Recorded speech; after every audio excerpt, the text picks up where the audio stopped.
Magandang araw, ito ang inyong lingkod mula sa Kuwento ng Mga Bayani. Narinig niyo na ba ang istoryang ito? Ang inyong pag-subscribe, pag-like at pag-activate ng notification bell ay malaking tulong. Naway palagi kayong malusog at maligaya. 3:00 ng madaling araw, ang isang liblib na baybaying dagat sa Palawan na ginagamit bilang training ground ay nababalot sa matinding kadiliman. Ang malupit na hangin mula sa dagat ay nagpapakalat ng buhangin, at ang mga daing ng paghihirap ng mga trainee ay humahalo sa ugong ng alon na tila isang nakapangingilabot na himig sa paligid. Dito nagaganap ang pinakamadilim na bahagi ng pagsasanay ng Force Reconnaissance Group ng Philippine Marine Corps. Mga siraulo ba kayo? Sinabi ko bang isuka ninyo kapag pinainom ko kayo ng tubig dagat? Kung sa ganito lang kaliit na bagay ay bibigay na kayo, wala kayong karapatang maging Force Recon. Lalamunin ko ng buo ang lahat ng kahinaan ninyo. Ang malakas at magaspang na boses ni Master Sergeant Joaquin Vargas ay tila isang mabigat na pasanin sa buong katawan ng mga trainee. Nasa 40s na si Vargas at ilang dekada nang naglilingkod sa unit na ito, ginagamit ang pangalang tradisyon upang bigyang katwiran ang kanyang marahas na pamamaraan. Sa ilalim ng kanyang kamay na bakal, ang mga trainee ay dumaranas ng hindi makataong pagtrato, malapit sa bingit ng kamatayan, nang walang anumang respeto o kahit kaunting garantiya sa kanilang kaligtasan. Si Trainee Paulo Santos ay halos wala ng malay at nakahandusay na sa pagod. Mahigit 2 araw na siyang hindi nakakakain ng maayos, at ni isang idlip ay hindi ipinahintulot sa kanya. Hinablot ni Vargas ang kwelyo ng damit ni Paulo at pilit siyang itinayo. Paulo, nakikita ko pa rin ang takot sa mga mata mo. Namimiss mo na ba ang sinigang na niluto ng nanay mo? Hindi ito lugar para sa mga mahihinang tulad mong naghahanap ng sinigang. Nguyain mo ang buhangin gamit ang ngipin mo, lunukin mo kasama ng tubig dagat, at isuka mo ang lahat ng kahinaan sa loob ng katawan mo. Ipinilit ni Vargas na isubo ang maruming buhangin sa bibig ni Paulo, na umubo at nagpumiglas sa matinding sakit. Ang ibang mga training instructor sa paligid ay tahimik lamang na nanonood sa kalupitan ni Vargas. Ang ilan sa kanila ay natatakot sa kanyang karahasan, habang ang iba naman ay naniniwalang lahat ng ito ay isang mahalagang proseso upang makalikha ng tunay na Force Recon Trooper, kaya't sila'y naging mga tahimik na kasabwat. Nang nasa kasukdulan na ang malahalimaw na sigaw ni Vargas, isang malamig, matatag, at makapangyarihang boses ng isang babae ang biglang umalingaw-ngaw at nanaig sa lahat ng ingay sa baybayin na tila tunog ng nag-uumpugang bakal. Master Sergeant Joaquin Vargas. Itigil ang pagsasanay na ito ngayon din. Mula sa oras na ito, lahat ng iyong gawain ay suspendido. Dito nagtatapos ang karahasan. Natigilan si Vargas. Isang malamig na pawis ang dumaloy sa kanyang likuran.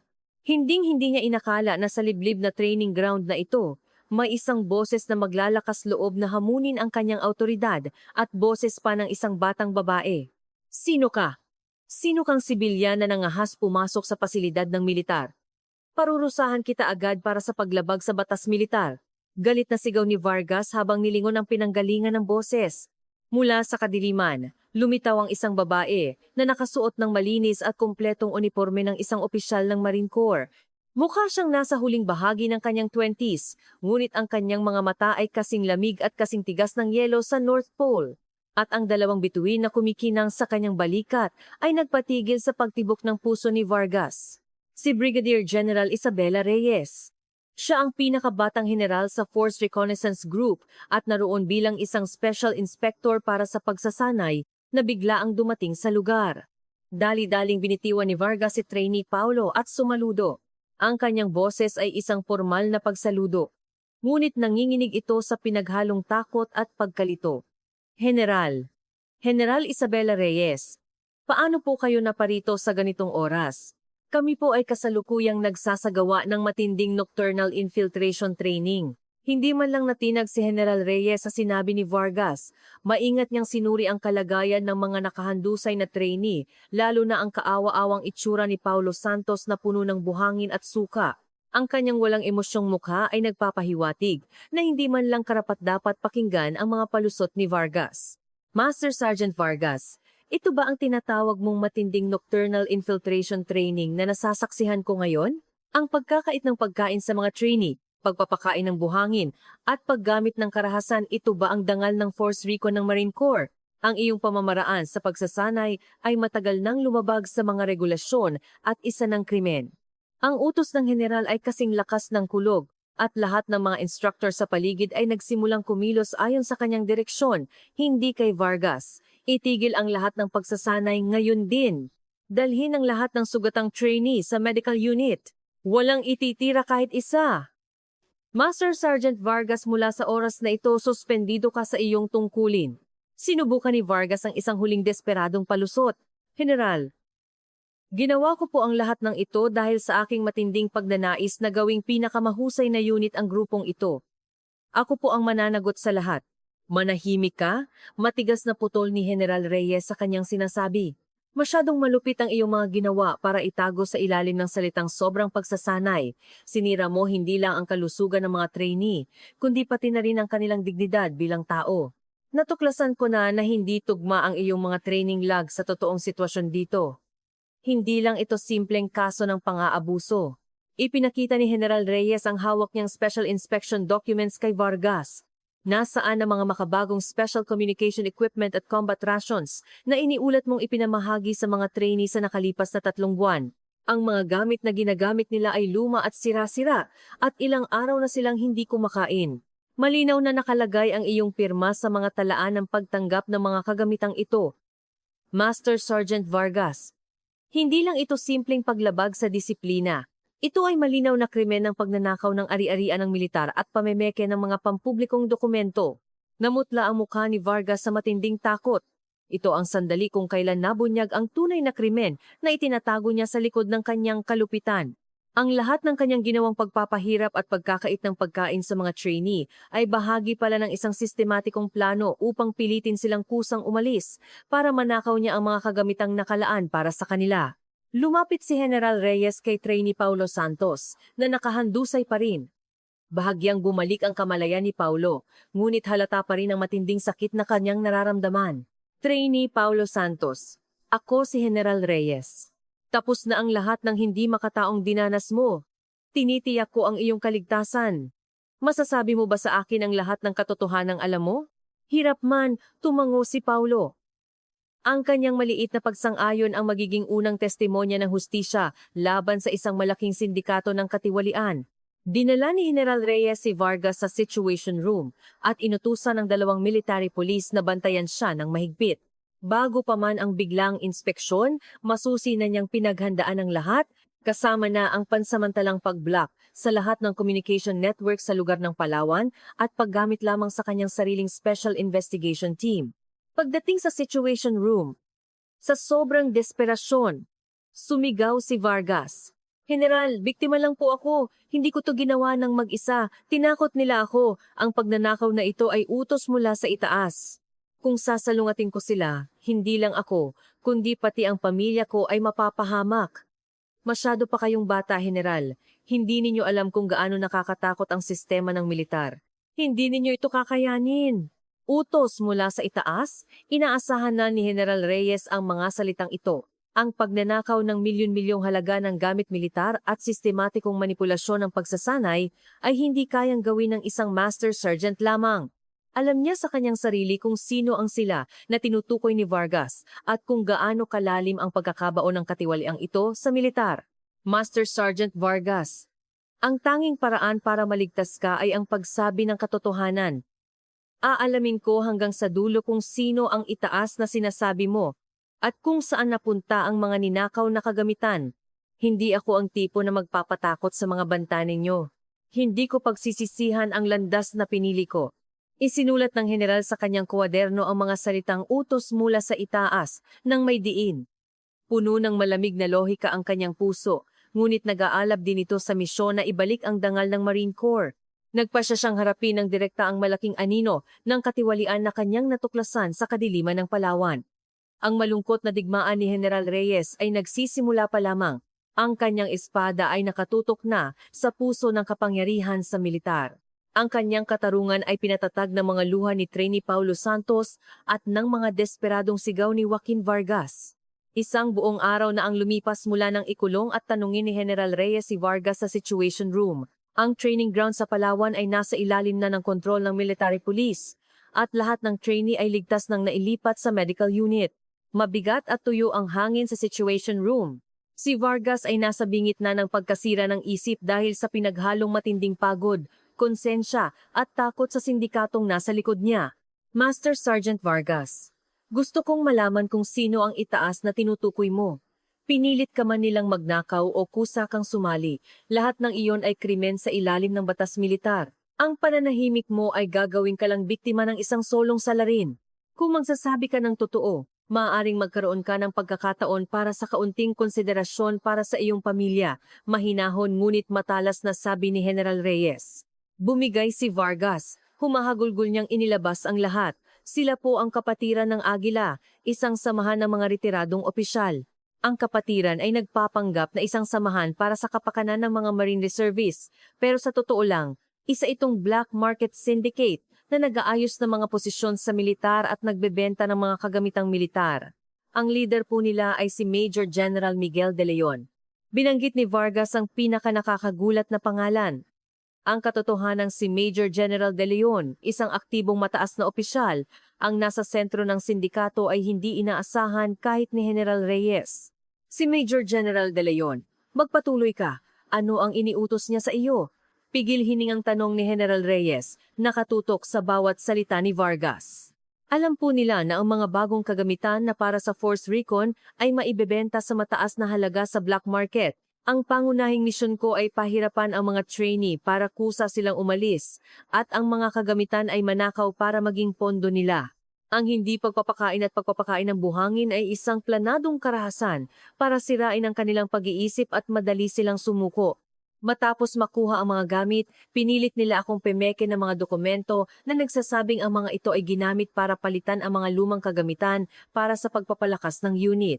Ang pag-amin ni Vargas ay nagpatunay na hindi lang ito simpleng pagnanakaw, kundi isang organisadong krimen ng pagpuslit ng kagamitan at sikreto ng militar na kinasasangkutan ng isang mataas na opisyal.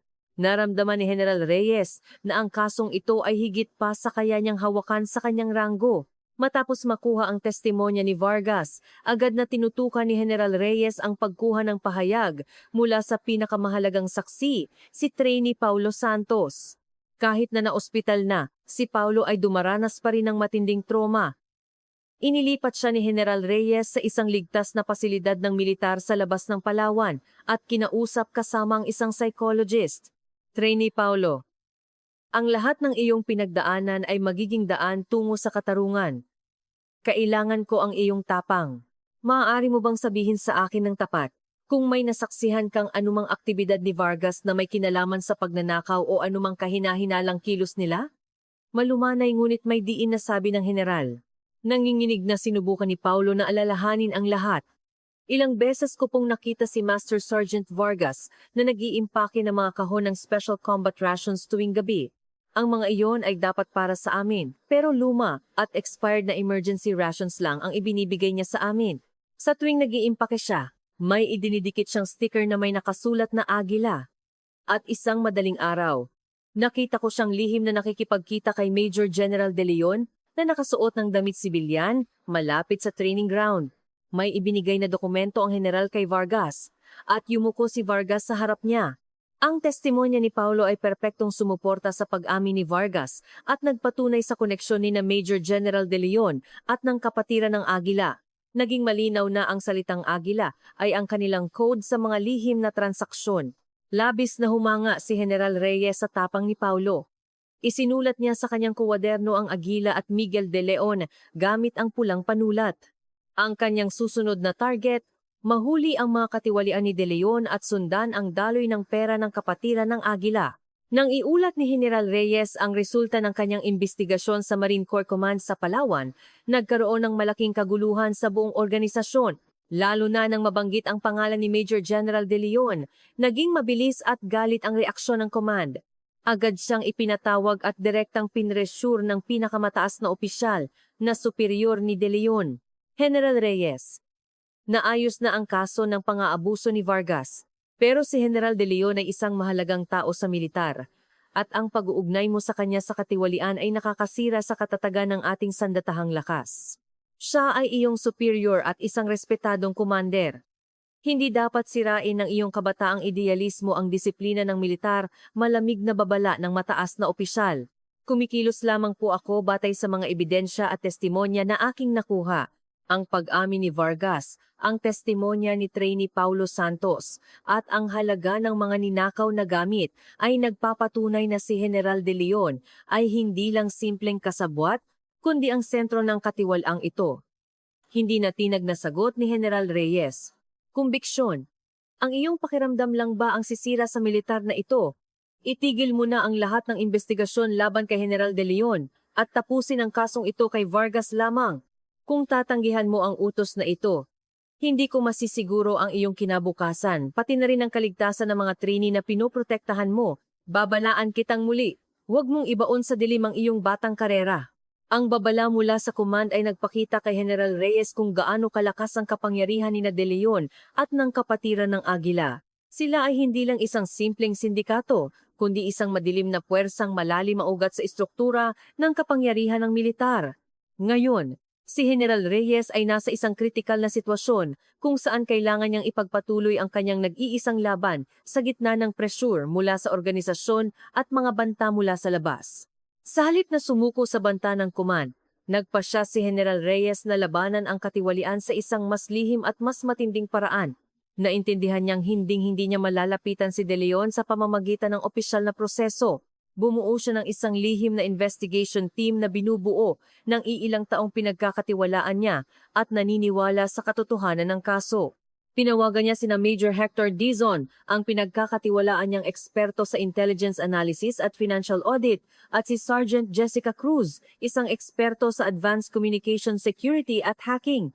Major Dizon, Sergeant Cruz, haharapin natin ngayon ang pinakamadilim na bahagi ng militar, walang opisyal na suporta. Ang ating misyon ay alamin ang daloy ng pera at transaksyon ng mga kagamitan ni General De Leon at ng kapatiran ng Agila at hanapin ang mga ninakaw na gamit. Lahat ng ito ay kailangang gawin ng lihim. Sa sandaling tayo ay mabuking, lahat tayo ay mapaparusahan sa ilalim ng batas militar. Mapagkakatiwalaan ko ba kayo?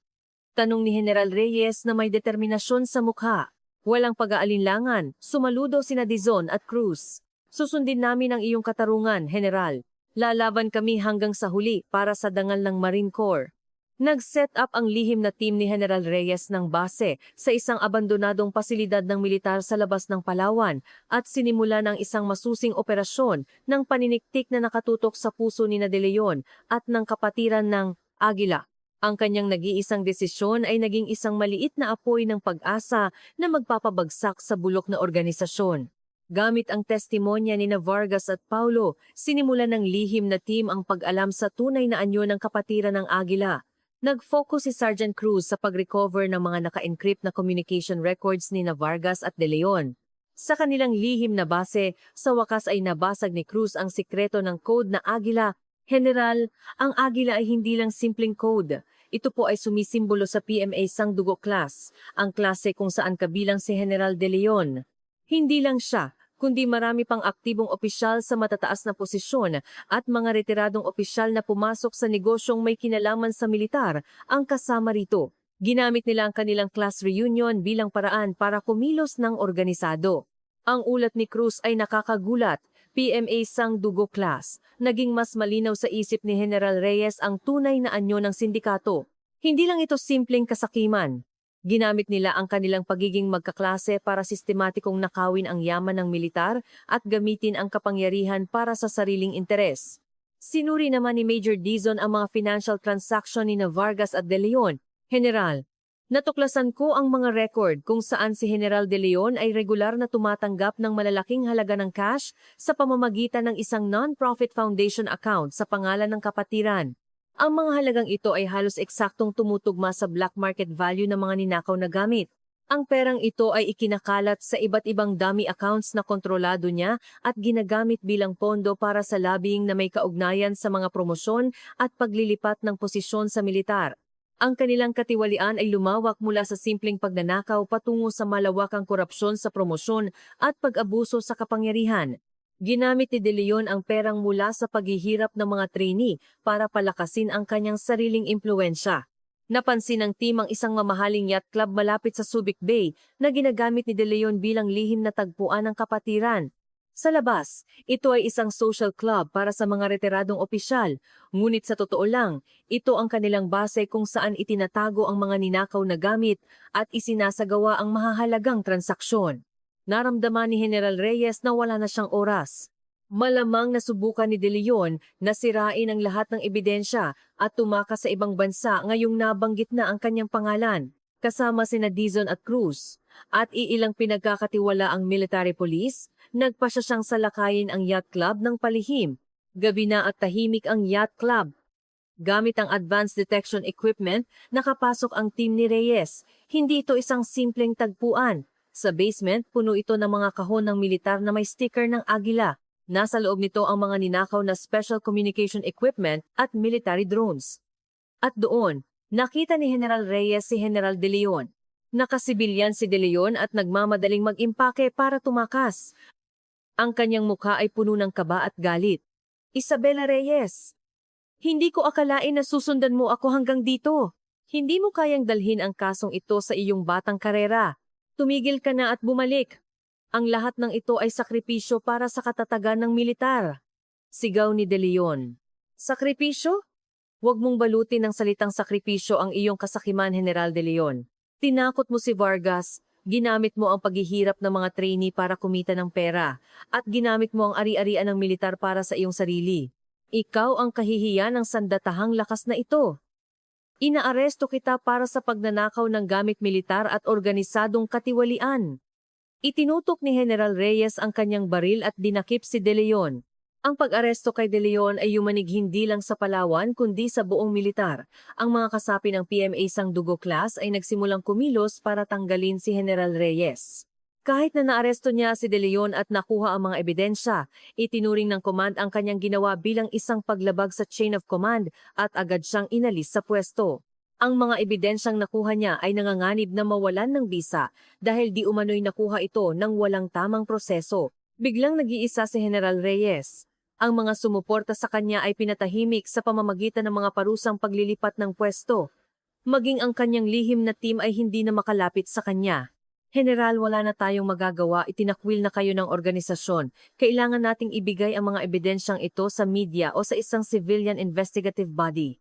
Imposible na ang paglilinis mula sa loob. Desperadong ulat ni Major Dizon sa pamamagitan ng encrypted communication. Namumutla. Tumingin si General Reyes sa labas ng bintana. Ang kanyang katarungan ay nasa bingit ng pagkatalo sa harap ng lohika ng kaligtasan ng organisasyon. Ngunit hindi siya maaaring sumuko. Ang ipinaglalaban niya ay hindi ang kanyang karera, kundi ang pag-asa ng mga kabataang tulad ni Paulo Santos. Sa ilalim ng relief status, mag-isang pinalipas ni General Reyes ang gabi sa isang liblib na quarters ng militar sa Palawan. Mahigpit niyang hinawakan ang storage device na naglalaman ng mga ebidensya laban sa kapatiran ng Agila. Nagpasya siyang kahit mawala ang lahat sa kanya, kailangan niyang ilabas ang katotohanan sa mundo. Ang kanyang katapatan ay lumampas na sa organisasyon at naging isang panunumpa sa bayan. Naalala niya si Paulo Santos, ang kanyang tapang sa gitna ng paghihirap. Iyon ang kanyang huling lakas. Nagpasya siyang personal na iabot ang mga ebidensya sa isang special civilian prosecution team upang linisin ng militar gamit ang puwersa mula sa labas. Ang nag-iisang laban ni General Reyes ay lumawak na mula sa pagiging kuliado sa loob tungo sa isang malaking sagupaan sa pagitan ng organisasyon at ng katotohanan. Tulad ng inaasahan, pagkatapos arestuhin si De Leon, si General Reyes ay inalis sa pwesto at inilipat sa isang malayong lugar. Itinalaga siya sa isang maliit na posisyon sa isang Army Logistics Support Unit sa Sierra Madre, isang uri ng pagpapatapon. Para sa kanya na dumaan sa pinakamagagaling na kurso sa militar sa kanyang kabataan, ito ay parang pagyurak sa kanyang buong karera. Ngunit hindi niya ito tinanggap bilang pagkatalo. Alam niyang ito ang huling desperadong hakbang ng mga natitirang miyembro ng kapatiran para ilayo siya sa mata ng publiko. Lihim niyang kinontak sina Major Dizon at Sergeant Cruz. Siya ay pupunta sa Sierra Madre, ngunit sila ay mananatili sa Maynila at Subic upang tugisin ang mga natitirang miyembro ng kapatiran. Major, Sergeant, pupunta ako sa pinakaliblib na lugar. Ngunit hindi pa tapos ang ating misyon. Simula pa lang ang pag-aresto kay De Leon. Kailangan nating pigilan ang pagpuslit ng mga ninakaw na gamit palabas ng bansa. Lahat ng komunikasyon natin ay dapat naka-encrypt. Magpapanggap akong abala sa aking bagong trabaho habang ipagpapatuloy natin ang ating operasyon, sabi ni Reyes. Ang kanyang boses ay nag-iisa ngunit puno ng bakal na determinasyon. Sa logistics unit sa Sierra Madre, tila tahimik na ginagawa ni Reyes ang kanyang trabaho. Ngunit ang kanyang tunay na misyon ay ang pagbuo ng isang information network. Sa pamamagitan ng encrypted communication na ininstall ni Cruz, nakatanggap siya ng ulat mula kay Dizon. General, may impormasyon kaming nakuha na sinusubukan ng mga natitirang miyembro na ilipat ang isang malaking kargamento ng gamit militar sa Port of Manila. Gumagamit sila ng isang pribadong kumpanya ng tracking at ipinapanggap na industrial waste ang mga kargamento. Ang kanilang destinasyon ay isang bansa sa Southeast Asia. Kapag tumawid na ito ng dagat, hinding-hindi na natin makukuha ang ebidensya, nagmamadaling ulat ni Dizon. Agad na sinuri ni Reyes ang imbentaryo ng unit sa Sierra Madre. Hinala niya na ang mga natitirang gamit na hindi agad na ilabas mula sa Palawan ay ikinalat sa iba't ibang logistics unit, kasama na ang Sierra Madre, upang itago at ilabas ng sabay-sabay sa hinaharap. Tama ang kanyang hinala. Natuklasan niya sa listahan ng imbentaryo na daan-daang bagong special drone batteries na hindi dapat naroon ay nakalista bilang for disposal. Ang mga bateriyang ito ay bahagi ng mga kagamitang planong ibenta ng kapatiran sa black market sa ibang bansa. Major, alamin mo ang schedule ng mga private truck na biyaheng Sierra Madre patungong Manila. Kukunin ko ang mga baterya rito at sasalubungin natin sila kasama ang kanilang kargamento sa Manila. Sa Port of Manila, kung saan magsasama-sama ang lahat ng ebidensya, doon natin gagawin ang ating huling laban. Ginawa ni General Reyes ang kanyang malayong pwesto bilang isang outpost para sa katarungan. Nakuha ni General Reyes ang mga baterya mula sa warehouse. Sa halip na gumamit ng sasakyan ng militar, gumamit siya ng isang luma at hindi kapansin-pansing sibilyang sasakyan at mag-isang naglakbay patungong Maynila sa kalaliman ng gabi. Ang mga truck na ginagamit ng kapatiran ay tinutunton ni Major Dizon sa kahabaan ng NLEX patungong Maynila. Kinailangan ni Reyes na habulin ang mga ito mula sa Sierra Madre. 3:00 ng madaling araw makapal ang hamog sa expressway. Gamit ang real-time location data mula kay Sergeant Cruz, nakalapit si Reyes sa mga truck. Bagamat nagpapanggap na mga ordinaryong cargo truck, ang kanilang paraan ng pagmamaneho ay hindi pangkaraniwan. Mabilis ang kanilang takbo sa kabila ng limitadong visibility. Sumingit si Reyes sa pagitan ng mga truck at lumapit sa pinakaunahan. Sinubukan niyang pabagalin ito sa pamamagitan ng pagdikit sa harap.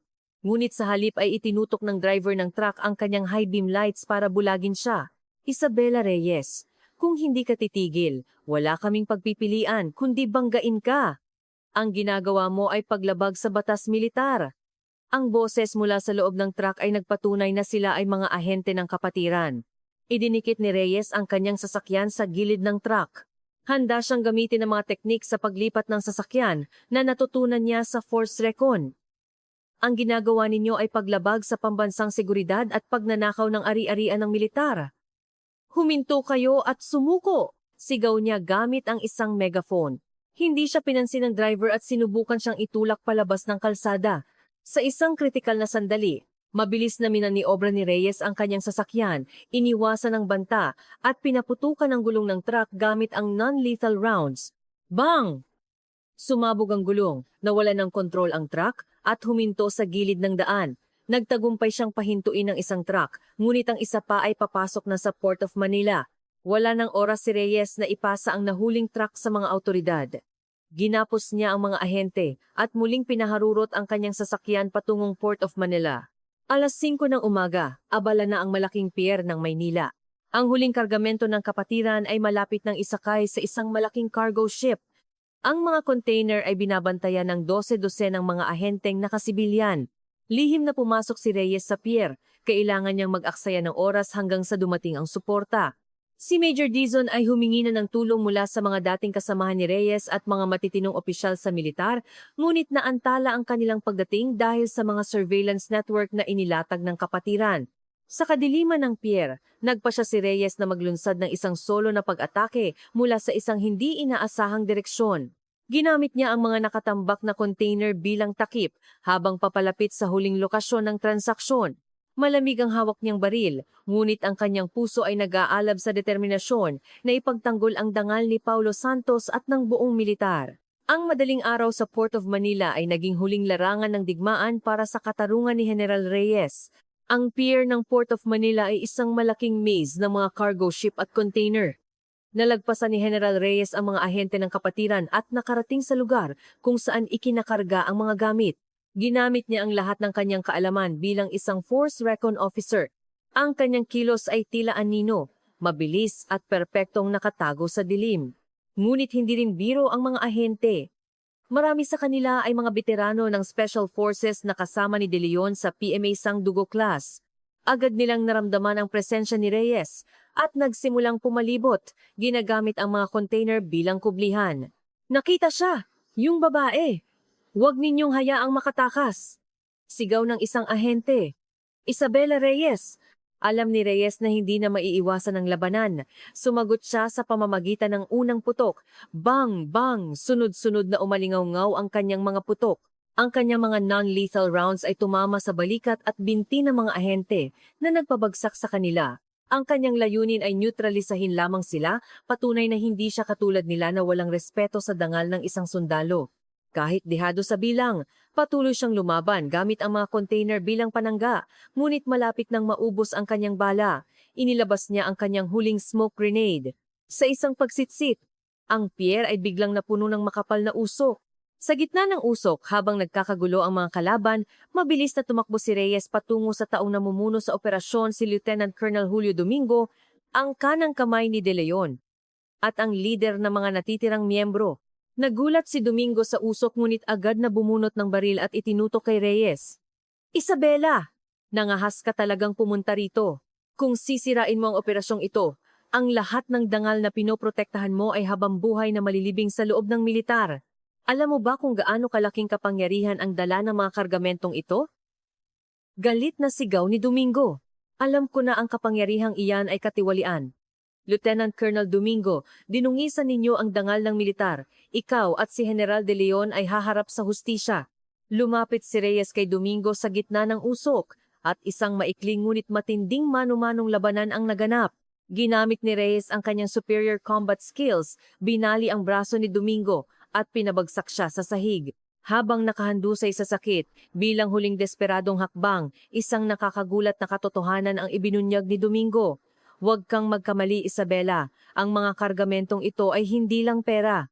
Ito ang paraan para ng aming klase, ng PMA Sangdugo, ang nararapat na kapangyarihan sa militar. Sinusubukan naming sirain ang mga nagaharing uri at kami ang papalit. Hindi lang si General De Leon, kundi maraming iba pang matataas na opisyal ang sangkot dito. Kung gagalawin mo kami, masisira ang balanse ng buong sandatahang lakas. Ang kanyang ibinunyag ay tulad ng inaasahan ni Reyes. Ang katiwalian ng kapatiran ay hindi lang para sa pera, kundi isang pagtatangka na baguhin ang politikal na tanawin sa loob ng militar. Ginamit nila ang pera mula sa dugo at pawis ng mga trainee para sa lobbying at pag-agaw ng kapangyarihan. Sa sandaling iyon, mga ilaw ng sasakyan at malakas na sirena ang narinig sa di kalayuan. Ang Special Military Police Support Team na pinamumunuan ni Major Dizon ay sa wakas ay dumating. Ang kanilang pagdating ang nagtapos sa nag-iisang laban ni General Reyes. Mabilis na kinontrol ng team ni Dizon ang pier, inaresto ang mga natitirang ahente, at matagumpay na nakumpiska ang mga container bago pa man ito maisakay. Ang madaling araw sa Port of Manila ay sumikat sa tagumpay ni General Reyes. Personal niyang isinuko si Domingo sa military police at sinuri ang mga nakumpiskang gamit. Nasa loob nito ang lahat ng ninakaw na kagamitan mula sa Palawan, kasama ang mga dokumento na magpapatunay sa krimen ni De Leon. Ngunit alam ni Reyes na hindi pa ito ang katapusan. Ang katahimikan at presyur mula sa mga matataas na opisyal na konektado sa kanila ay nananatili. Haharapin niya ngayon ang isang mas malaking laban, ang pagdadala ng kasong ito sa korte at paglilinis sa buong militar. Ang operasyon ni General Reyes sa Port of Manila ay yumanig sa buong sandatahang lakas. Ngunit sinubukan ng pamunuan ng militar na pagtakpan ng issue na pinalalabas na ito ay isang kaso ng paglabag sa disiplina dahil sa kanyang sobrang agresibong investigasyon. Agad siyang ipinatawag sa isang military tribunal. General Reyes, binaliwala mo ang isang malinaw na utos. Hindi mo sinunod ang opisyal na proseso at gumamit ka ng dahas laban sa mga ahenteng nakasibilyan. Ang lahat ng ito ay paglabag sa batas militar at seryosong nakasira sa kaayusan ng sandatahang lakas, malamig na sabi ng judge. Walang katinag na sumagot si Reyes. Kumilos po ako batay sa mga ebidensya na nagpapatunay na si General De Leon at ang kanyang grupo ay naglalagay sa panganib sa pambansang seguridad. Ito ay isang kagyat at kinakailangang hakbang para pigilan silang sirain ang mga ebidensya at tumakas. Kung huminto ako, ang lahat ng katotohanan ay tuluyan ng naglaho. Sa gitna ng mainitang debate sa legalidad ng kanyang mga ebidensya, tumayo sa harap ng korte ang taong ipinaglaban niya, si Trainee Paulo Santos. Detalyado niyang isinalaysay ang lahat ng kanyang dinanas, ang pagpapakain ng buhangin, ang pagkagutom, at ang lihim na pagkikita ni Vargas at De Leon. Ang kanyang testimonya ay ang hilaw at makapangyarihang boses ng isang biktima. Pinakain po ako ng buhangin hindi dahil mahina ako. Ginamit nila ang aming paghihirap para magnakaw ng gamit. Hindi po kami mga trainee sa kanilang paningin, kundi paraan para kumita ng pera. Dahil po kay General Reyes, nagkaroon ako ng lakas ng loob. Sa gitna ng impyernong iyon, ibinalik niya sa akin ang aking dignidad bilang tao. Ang kanyang umiiyak na testimonya ay umantig sa lahat sa korte. Sa huli, pumanig ang korte sa katotohanan. Sina De Leon, Vargas, Domingo at iba pang miyembro ng kapatiran ng Agila ay hinatulan ng pinakamataas na parusa. Ang desisyon na ito ay naging isang makasaysayang sandali na pumutol sa lumang kadena ng katiwalian sa militar. Ang usapin sa parusa kay General Reyes ay nagpatuloy, ngunit sa harap ng malakas na opinyon ng publiko at mga ebidensya na nagligtas siya sa dangal ng militar, wala nang basihan ang pamunuan para parusahan siya. Sa huli, ibinalik siya sa kanyang pwesto nang walang anumang parusa. Bumalik si General Reyes sa Palawan at personal na pinasalamatan si Paulo. Paulo, ang iyong tapang ang nagbigay daan sa katarungang ito. Ipinakita mo ang tunay na diwa ng isang Marine. General, sinunod ko lang po ang tapang na ibinigay ninyo sa akin. Ngayon, gusto kong makita ang Marine Corps na nakatayo sa pundasyon ng katarungan at dangal. Sagot ni Paulo ng may buong pagtitiwala. Nangako si General Reyes na babaguhin ang kultura ng militar upang hindi na muling mangyari ang karahasan at inhustisya. Ang kanyang nag-iisang laban ay tapos na. Ngayon, nagsisimula na ang kanyang paglalakbay bilang ang pinakabata at pinakamakatarungang lider na magdadala sa Marine Corps tungo sa isang bagong kinabukasan. Matapos ang pagbagsak ng kapatiran ng Agila, si General Reyes ay itinalaga bilang pinuno ng isang komite na magre-reforma sa sistema ng pagsasanay at karapatang pantao sa buong Marine Corps. Ganap niyang inalis ang mga marahas na gawain at ipinalit ang mga siyentipiko at makatwirang programa. Ang kanyang panuntunan ay malinaw. Ang tunay na lakas ay hindi nagmumula sa pagpapahirap, kundi sa pagtitiwala sa kasama at pagsunod sa prinsipyo. Ngunit hindi naging madali ang kanyang reforma. Naharap siya sa tahimik na pagtutol mula sa mga naniniwala pa rin sa lumang tradisyon. Sa tulong ni Major Dizon at Sergeant Cruz, nagtayo siya ng isang transparent na sistema, kabilang ang isang anonymous reporting system na ginawa ni Cruz. Ang pinakamahalaga sa kanyang reforma ay ang paghilom sa sugat ng mga biktima. Kinausap niya ang lahat ng mga trainee na dumanas ng paghihirap kabilang si Paulo. Tinanggap ni Paulo ang alok ni Reyes na maging isang mentor para sa mga bagong trainee. Ang kanyang mga kwento tungkol sa karanasan ay nagpabago sa pananaw ng mga bagong henerasyon ng Marines na itinuturo sa kanila na ang tunay na lakas ay nagmumula sa tapang at katarungan. Sa labas, sinubukan ng mga natitirang kaalyado ng kapatiran na sirain ang kanyang reputasyon, ngunit hindi siya natinag. Ginamit niya ang teknolohiya ni Cruz para tugisin ang kanilang mga financial network at natuklasan ang iba pang sangkot na opisyal. Sa halip na dumaan sa proseso ng militar, direkta niyang isinumite ang mga ebidensya sa isang Special Civilian Prosecution Team at sa Malacanang. Nagresulta ito sa isang malawakang investigasyon na tuluyang nagpabagsak sa lahat ng natitirang miyembro ng kapatiran.